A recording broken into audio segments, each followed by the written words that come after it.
eruption of Yellowstone and its largest eruption. This eruption deposited the Huckleberry Ridge tuff. The initial ashfall phase deposited up to 8.2 feet or 2.5 meters of ash before transitioning to ash flow tuff. Early Plinian activity was intermittent and sourced from multiple vents.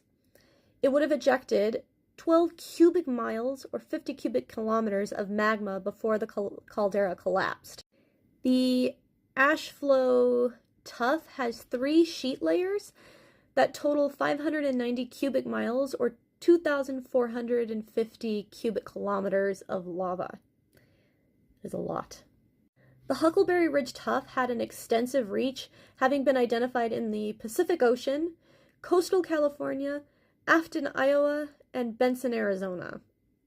It exceeds an area of 1,003,000 square miles or 3,400,000 square kilometers. Holy cow. Now, despite what the media would have you believe, the likelihood of another super eruption is not very high.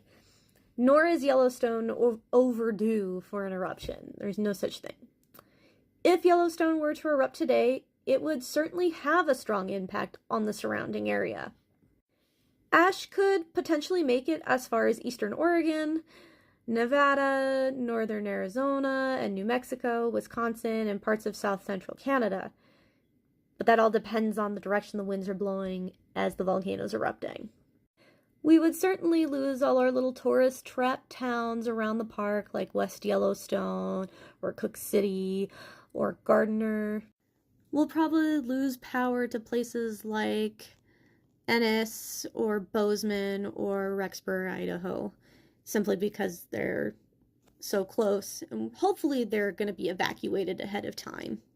Temporary global cooling could severely impact agriculture and food production, and air travel would be postponed, things like that. In the end, it is survivable and not as catastrophic as fearmongers would have you believe. Besides, if an eruption were imminent, volcanologists would be flocking there, and there just wouldn't be room for regular guests because they'd all be so excited to be there.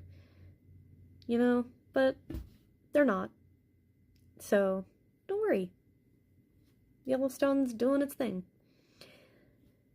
Well, thanks for coming today. Make sure you tune in tomorrow to learn about the Absaroka Petrified Forest in southern Montana.